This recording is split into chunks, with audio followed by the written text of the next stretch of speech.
উপদেষ্টাদের সেফ এক্সিটের প্রয়োজন নেই, ভয়াবহ রাষ্ট্র কাঠামো থেকে এই জাতির মুক্তি দরকার, মন্তব্য আইন উপদেষ্টার। নির্বাচন আয়োজনে প্রস্তুত ইসি, বললেন সিইসি। গণমাধ্যমের সহায়তা ছাড়া সুষ্ঠু ভোট সম্ভব নয়, বললেন উপদেষ্টা সাখাওয়াত। দাবি না মানলে আলোচনা অর্থহীন বলা ঠিক না, মন্তব্য আমির খসরুর। উপদেষ্টাদের বিরুদ্ধে পক্ষপাতিত্বের অভিযোগ গোলাম পরোয়ার। এবং যতক্ষণ ফিলিস্তিন মুক্ত না হবে ততক্ষণ সংগ্রাম চলবে, দেশে ফিরে বললেন শহীদুল আলম। সরকার ও দেশবাসীর প্রতি কৃতজ্ঞতা।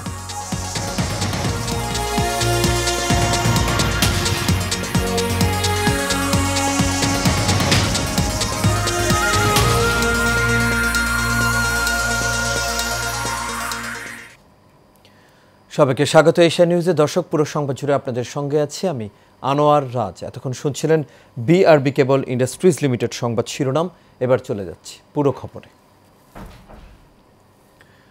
আইন উপদেষ্টা ডক্টর আসিফ নজরুল বলেছেন, বর্তমানে অনেকেই সেফ এক্সিটের কথা বলছেন, তবে উপদেষ্টাদের সেফ এক্সিটের প্রয়োজন নেই। ভয়াবহ রাষ্ট্র কাঠামো থেকে এই জাতির সেফ এক্সিট দরকার বলেও মন্তব্য করেন তিনি। আজ রাজধানীর একটি হোটেলে জাতীয় মানবাধিকার কমিশন অধ্যাদেশ 2025 বিষয়ক জাতীয় পরামর্শ সভায় তিনি এসব কথা জানান। ওয়ালি সিদ্দিকী রিপোর্ট করেছেন। দেশে একটি মানবাধিকার কমিশন থাকলেও মূলত তার কোনো ক্ষমতাই নেই, যে কারণে শেখ হাসিনা পালিয়ে যাওয়ার পর অন্তর্বর্তী সরকার জাতীয় মানবাধিকার কমিশন অর্ডিন্যান্স 2025-এর খসড়া নিয়ে এই পরামর্শ সভার আয়োজন করে। খসড়ায় জাতীয় মানবাধিকার কমিশন অর্ডিন্যান্স 2025-এ সরাসরি মামলার বিধান না থাকায় অসন্তোষ জানান অ্যাটর্নি জেনারেল। আর উপদেষ্টা রেজওয়ানা হাসান বলেন, মানবাধিকার কমিশনের সদস্য বিচারক হলেই যে পরিবর্তন হয়ে যাবে সেটা ঠিক নয়। এই ক্ষমতা এর আগেও ছিল, কিন্তু বিচার বহির্ভূত হত্যাকাণ্ড বন্ধ হয়নি। অ্যাকশন নেওয়ার জন্য যে মেকানিজমগুলো আছে সেই মেকানিজমগুলো প্রোঅ্যাক্টিভ রোল প্লে করার জন্য ডাইরেক্টলি মামলা করতে পারবেন, সেই ধরনের কোনো পদক্ষেপ নেওয়ার কোনো বিধানই আইনে রাখা হয়নি। The consequence of the recommendations of the Commission, will it only be creating moral force? In a country like Bangladesh, creating moral force also cannot be underestimated, but the consequences actually have to be very clearly spelled out. অনুষ্ঠানে গৃহায়ন ও গণপূর্ত উপদেষ্টা বলেন, আর আগের অবস্থায় ফিরতে চায় না বাংলাদেশ, তাই নির্বাচনের আগেই ভেঙে পড়া প্রতিষ্ঠানগুলো ঠিক করা হবে। সেই ড্রাফট সত্যিকার অর্থে গুম, বিচার বহির্ভূত হত্যাকাণ্ড, এই নির্যাতন, কাস্টোডিয়াল টর্চার এবং বিভিন্ন ধরনের যে মানবাধিকার লঙ্ঘনগুলো হয়ে থাকে প্রতিনিয়ত, এই ব্যাপারগুলো দেখতে পারবে। অনুষ্ঠানে আইন উপদেষ্টা বলেন, ভালো ভালো আইন করলেই দেশ পাল্টে যাবে এটা ভাবা ঠিক নয়। এমন প্রধান বিচারপতিও পেয়েছি যিনি ধ্বংস করেছেন নির্বাচন ব্যবস্থা। তিনি আরও বলেন, উপদেষ্টাদের সেফ এক্সিটের দরকার নেই। সেফ এক্সিট নিয়ে নানা কথাবার্তা হচ্ছে, আমরা উপদেষ্টারা খুব নিশ্চিতভাবে জানি আমাদের কারো কোনো সেফ এক্সিটের প্রয়োজন নাই, তবে বাংলাদেশের জাতি হিসাবে আমাদের সেফ এক্সিটের প্রয়োজন আছে। জাতীয় মানবাধিকার কমিশন অধ্যাদেশ 2025 অর্ডিন্যান্স জারি হলে 2009-এর আইনটি বাতিল হয়ে যাবে। ওয়ালি সিদ্দিকী, এশিয়ান টেলিভিশন, ঢাকা। এবারে নির্বাচনে আইনের শাসন কাকে বলে তা দেখাতে চাই বলে মন্তব্য করেছেন প্রধান নির্বাচন কমিশনার AMM নাসির উদ্দিন। সকালে চট্টগ্রামে ভোট গ্রহণকারী কর্মকর্তাদের সঙ্গে নির্বাচন প্রক্রিয়া সংক্রান্ত কর্মশালায় এই মন্তব্য করেন তিনি। এ সময় সিইসি আরও বলেন, যতদিন পর্যন্ত আপনারা বিধি অনুযায়ী আইনের মধ্য থেকে কাজ করবেন, নির্বাচন কমিশন আপনাদের পূর্ণ সহযোগিতা ও সুরক্ষা দেবে। সিইসি এ সময় আরও জানায়, ইসির লক্ষ্য হলো একটি স্বচ্ছ, সুষ্ঠু ও অংশগ্রহণমূলক নির্বাচন আয়োজন করা। এজন্য প্রশিক্ষণপ্রাপ্ত নিরপেক্ষ দায়িত্বশীল কর্মকর্তাদের ভূমিকা অত্যন্ত গুরুত্বপূর্ণ। তিনি প্রশিক্ষণে মক ট্রায়াল বা সিমুলেশন পদ্ধতির প্রশংসা করেন। যেদিন ইলেকশন হবে, আপনি মনে করেন you are the chief election officer of that centre, chief election commissioner of that centre. সর্বময় ক্ষমতা আপনাকে দেওয়া আছে আইনগতভাবে। আমরা চাইব রিটার্নিং অফিসারের কাছে এবং প্রিসাইডিং অফিসারের কাছে সব ধরনের ক্ষমতা দেওয়া আছে। যদি গোলমাল করে সেন্টার বন্ধ করে দিবেন, 3টা গোলমাল হলে 3টা সেন্টার বন্ধ করে দেবেন, দেখা হলে আমার পুরো কনস্টিটিউশনে ক্যান্সেল করে দিব, বন্ধ করে দিব ইলেকশন। আমরা সহজে ছাড়ার পাত্র নই। সাংবাদিকদের ভোট কেন্দ্রে প্রবেশে বাধা দেওয়া উচিত নয়, নির্বাচন কমিশনকে এই বিষয়টি আমলে নেওয়ার আহ্বান জানিয়েছেন নৌ পরিবহন উপদেষ্টা ডক্টর এম সাখাওয়াত হোসেন। আজ নির্বাচন কমিশন প্রণীত সাংবাদিকদের জন্য নীতিমালা নিয়ে এক পর্যালোচনা সভায় এই কথা বলেন তিনি। উপদেষ্টা জানান, নির্বাচন কমিশনের ওপর সরকারের পূর্ণ আস্থা রয়েছে। বিস্তারিত নূর মোহাম্মদ ভুঁইয়ার রিপোর্টে। নির্বাচন কমিশন প্রণীত সাংবাদিকদের জন্য নীতিমালা নিয়ে ডেইলি স্টার ভবনে পর্যালোচনা সভার আয়োজন করে ব্রডকাস্ট জার্নালিস্ট সেন্টার বিজিসি ও reporters forum for election and democracy RFAD। সভায় বক্তারা প্রণীত নীতিমালার সমালোচনা করে নির্বাচন কমিশনকে নীতিমালা সংশোধনের আহ্বান জানান। কেনই করবে? আপনার হাতে একটা বুম আছে, আপনার একটা কলম আছে, এবারে জার্নালিস্ট, আপনার ঢোকার অধিকার আছে। আসলে আমরা সকলেই দেশের জন্যই কাজ করতে চাই, দেশের জন্য কাজ করবার জন্যই এই নীতিমালার কিছু পরিবর্তন প্রয়োজন বলে সকলে মনে করছেন। আমার প্রশ্ন হলো, যদি নির্বাচন কমিশনকে অবহিত করে আমার কেন্দ্রে প্রবেশ করতে হয়, তাহলে আমাকে কেন নির্বাচন কার্ড দিচ্ছে? আমাকে সেখান থেকে কার্ড সংগ্রহ কেন করতে হচ্ছে? নির্বাচনকে সুষ্ঠু করতে সাংবাদিকদের স্বাধীনভাবে কাজ করতে দেওয়ার পাশাপাশি কয়েকটি প্রস্তাব তুলে ধরেন বক্তারা। এই যে যাবে না যখন নির্বাচন কমিশন বলে, তখন আসলে নির্বাচন কমিশনের এই বিষয়ে কোনো ইন্টেনশন আছে কিংবা পজিশন আছে, আমি দুটোই দেখতে চাই। সাংবাদিকদের ভোট কেন্দ্রে বাধা দেওয়া উচিত নয় জানিয়ে প্রধান অতিথির বক্তব্যে নৌ পরিবহন উপদেষ্টা ডক্টর এম সাখাওয়াত হোসেন বলেন, নির্বাচন কমিশনকে বিষয়টি বিবেচনায় নিতে হবে। যাই হোক, আমি আশা করব যে আগামী নির্বাচন সরকার যেরকম চাচ্ছে, নির্বাচন কমিশনও সেরকম চাচ্ছে। আমি নির্বাচন কমিশনের উপরে সম্পূর্ণ আস্থা রাখতে চাই, টিল দে ফেল। এই পর্যন্ত আমি আস্থা রাখতে চাই, আমরা সরকার আস্থা রাখছি নির্বাচন কমিশনের উপরে। আপনারা যে সমস্যাগুলো তুলেছেন, এছাড়া অন্তর্বর্তী সরকার সুষ্ঠু নির্বাচন করতে জনগণের কাছে বদ্ধপরিকর বলেও জানান ডক্টর এম সাখাওয়াত হোসেন। আমরা একটা ফ্রি অ্যান্ড ফেয়ার ইলেকশন দিতে চাই, এটা অঙ্গীকার অন্তর্বর্তীকালীন সরকারের। ভালো হোক মন্দ হোক, আমরা যাই থাকি না কেন। Noor Mohammad Bhuiyan, Asian television, Dhaka. PR পদ্ধতির পক্ষে থাকা দলগুলোর সঙ্গে সব বিষয়ে ঐকমত্য কমিশন একমত হতে পারবে না বলে মন্তব্য করেছেন বিএনপির স্থায়ী কমিটির সদস্য আমির খসরু মাহমুদ চৌধুরী। দুপুরে রাজধানীতে আয়োজিত এক সেমিনারে এই কথা বলেন তিনি। জানান, পিআরের বিষয়টি জনগণের ওপর ছেড়ে দিতে হবে। পিআরের মতো অনেক কিছু তো আমরা এখন আনরিজলভ রয়ে গেছে, তো সুতরাং প্রত্যেকটা বিষয়ের উপর যদি আমরা ওই পথে চলি যে এটা হইতে হবে, সেটা হইতে হবে, এটা না হলে গণতন্ত্র হবে না, এই সিদ্ধান্ত তো বাংলাদেশের জনগণের, এটা তো আমাদের কোনো দলের উপর কেউ ন্যস্ত করে নেই, এটা তো বিশ্বাস করতে হবে। আপনি মাসেলম্যানের কথা চিন্তা করে একটা লোক জনপ্রিয়তার মাধ্যমে ইলেক্টেড হয়ে আসবে, ওই অপশনটা ক্লোজ করে দিচ্ছেন বিকজ মাসেলম্যান। তো ওয়াই ইউ হ্যাভ এ মাসেলম্যান? রাষ্ট্র কেন আছে? আইন শৃঙ্খলা বাহিনী কেন আছে?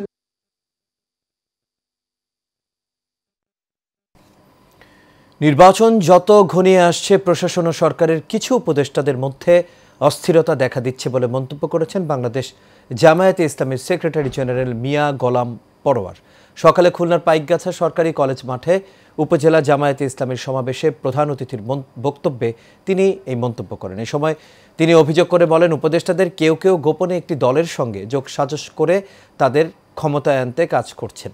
এর আগে ফ্যাসিবাদের বিরুদ্ধে বিপ্লব হয়েছে, এবার সুশাসনের জন্য বিপ্লব করতে হবে উল্লেখ করে তিনি আরও জানান, ইসলামী দলগুলোর মধ্যে তৈরি হওয়া ঐক্য থাকলে বাকিরা বাতিলের খাতায় চলে যাবে।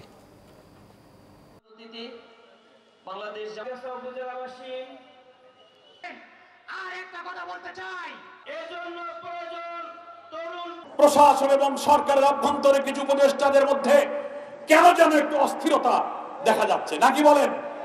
থানার ওসি সাহেব, ইউনো সাহেব, ডিসি সাহেব, সচিবালয়, বিভিন্ন জায়গায় যারা আমরা রাষ্ট্রযন্ত্রের গুরুত্বপূর্ণ জায়গায় বসে আছেন, কখনো কখনো একটা বিশেষ দলের চাপে যেন তারা নথি স্বীকার করছেন, তাদের প্রভাব খাটিয়ে তাদের কথা শুনতে বাধ্য করা হচ্ছে। উপদেষ্টাদের মধ্যে দু একজনকে দেখা যায় একটি দলের সাথে গোপন সম্পর্ক রেখে ভবিষ্যতে নির্বাচনে তাদের ক্ষমতায় আনার জন্য মনে হয় যেন একটা গোপন ষড়যন্ত্র আপনারা করে ফেলছেন। ওয়ার্ল্ড ফুড ফোরামের ফ্ল্যাগশিপ ইভেন্টে যোগ দিতে আগামীকাল ইতালির রোম সফরে যাচ্ছেন প্রধান উপদেষ্টা অধ্যাপক ডক্টর মোহাম্মদ ইউনূস। এক ব্রিফিংয়ে প্রধান উপদেষ্টার প্রেস সচিব শফিকুল আলম বলেন, প্রধান উপদেষ্টা 12 অক্টোবর রোম সফরে যাচ্ছেন। সেখানে ওয়ার্ল্ড ফুড ফোরামের গ্লোবাল মিটিং হবে। তিনি সেখানে আমন্ত্রিত অতিথি হিসেবে যোগ দেবেন এবং বক্তব্য দেবেন। প্রেস সচিব আরও জানান, প্রধান উপদেষ্টা এই সম্মেলনের ফাঁকে উচ্চ পর্যায়ের ব্যক্তিবর্গের সঙ্গে দ্বিপক্ষীয় বৈঠকেও অংশ নেবেন। এসব বৈঠকে খাদ্য নিরাপত্তা, দারিদ্র্য নিরসন এবং টেকসই উন্নয়ন সহ নানা বৈশ্বিক ইস্যু নিয়ে আলোচনা হওয়ার কথা রয়েছে। ইসরায়েলের কারাগার থেকে মুক্ত হয়ে দেশে ফিরেছেন মানবাধিকার কর্মী ও আলোকচিত্রী শহীদুল আলম। এ সময় দেশবাসী ও সরকারকে ধন্যবাদ জানান তিনি। ফিলিস্তিনকে মুক্ত না করা পর্যন্ত বিশ্ববাসীকে লড়াই চালিয়ে যাওয়ার আহ্বানও জানিয়েছেন তিনি। আজ ভোরে হজরত শাহজালাল আন্তর্জাতিক বিমানবন্দরে অবতরণ করেন তিনি। এ সময় শহীদুল আলম বলেন, এখনও গাজা মুক্ত হয়নি, সেখানে এখনও আক্রমণ চলছে। গাজাবাসীদের ওপর যে নির্যাতন হয় তার তুলনায় তাদের সঙ্গে যা হয়েছে তা কিছুই নয়। এর আগে প্রধান উপদেষ্টা ডক্টর মোহাম্মদ ইউনূস শহীদুল আলমের মুক্তি ও নিরাপদ প্রত্যাবর্তনে সহায়তার জন্য তুরস্কের প্রেসিডেন্ট রিসেপ তায়েব এরদোয়ানের প্রতি কৃতজ্ঞতা প্রকাশ করেন।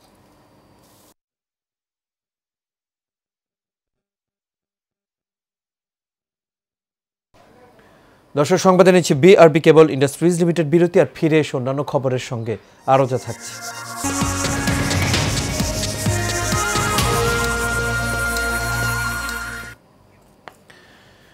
দর্শক, বিরতির পর আবারও আমন্ত্রণ, আপনারা দেখছেন এশিয়ান নিউজ, আর সঙ্গে আছে আমি আনোয়ার রাজ। দর্শক, সংবাদের এই পর্যায়ে থাকছে সারা বাংলার খবর।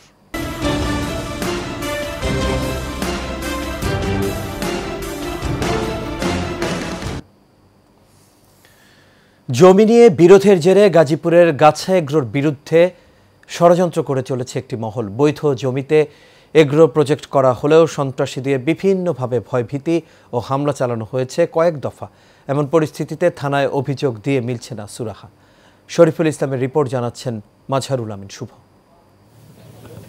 2010 সালে গাজীপুরের সদর উপজেলার গাছা ইউনিয়নে 12 একর 20.5% জমি কেনেন গাছা এগ্রোর কর্ণধার হাসান তাহের ইমাম। ওই জমির দখল বুঝে পেতে গেলে বাদ সাধেন ডাক্তার সালমুন তাহা নামের এক ব্যক্তি। উল্টো ওই জমির ভেতর নিজের জমি রয়েছে বলে দাবি করেন তিনি। এ নিয়ে কয়েক দফা বৈঠক ও সালিশ হলেও ডাক্তার সালমুন তাহা জমির বৈধ কোনো কাগজ দেখাতে পারেননি। পরে স্থানীয়রা ওই জমির দখল হাসান তাহের ইমামকে বুঝিয়ে দেন। এই ঘটনায় ক্ষুব্ধ ডাক্তার সালমুন তাহা বিভিন্নভাবে ষড়যন্ত্র করে চলেছেন বলে অভিযোগ গাছা এগ্রো সংশ্লিষ্টদের। তাদের দাবি, বিভিন্ন সময় সন্ত্রাসী হামলা সহ কেটে ফেলা হয়েছে প্রজেক্টের গাছ, কয়েক দফা তুলে ফেলা হয়েছে প্রতিষ্ঠানের সাইনবোর্ড। বিষয়টি নিয়ে থানায় অভিযোগ দেওয়া হলেও সন্ত্রাসীরা এখনও বিভিন্নভাবে হয়রানি করে চলেছে। মানে উনি জমি রেজিস্ট্রি করে সবকিছু টাকা পয়সা বুঝিয়ে তারপরে জমি নিছে। কারো জমি অ্যাকচুয়াল মানে কেউ সবজি করতে পারে নাই, টাকা পয়সা সব ক্লিয়ার। তারপরে মানুষ ওনার জমিতে কোম্পানি কিনে নিছে, ওনার জমিতে উনি সবজি চাষ করছে আর কি। তো উনি এখানকার মানুষের কথা চিন্তা করে, এখানকার বিভিন্ন স্থাপনা উন্নয়নের কথা চিন্তা করে অনেক বছর ধরেই এলাকার উন্নয়ন করে যাচ্ছে। কোম্পানি কারো জায়গা জোর করে দখল করেও নাই। কোম্পানি কোনো জায়গাতে এখন পর্যন্ত কোনো বালু ভরাটও করে নাই। কিন্তু অনেক মানুষ গুজব রটাইছে যে বালু ভরাট করছে, জায়গা দখল করছে, এই সমস্ত মিথ্যে অভিযোগ অনেক মানুষ আরোপ করছে। ডিসি সাহেব একজন সার্ভেয়ার দিয়েছেন, উনি সার্ভে করার পর আমরা আমাদের জমিতে বাউন্ডারি নির্মাণ করেছি। আমরা অত্র এলাকায় জোর করে কারো জমি দখল করি নাই, কারো জমি ভরাটও করি নাই। আমরা আমাদের জমির উপরেই বাউন্ডারি করছি।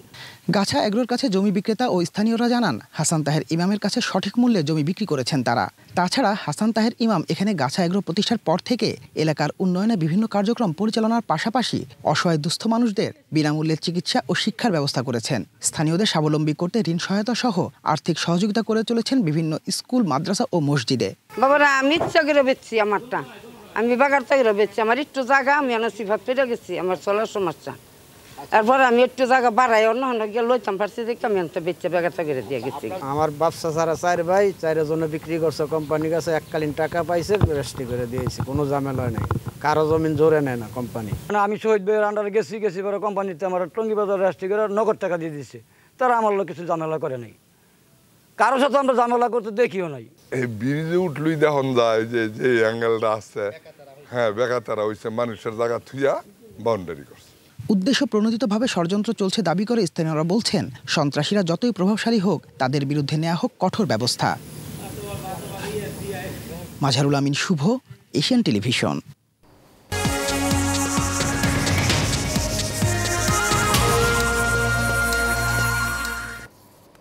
আর এর সাথে শেষ করবো এশিয়া নিউজ। তবে যাবার আগে বিআরবি কেবল ইন্ডাস্ট্রিজ লিমিটেড সংবাদ শিরোনামগুলো দেখে নেব দর্শক আরও একবার।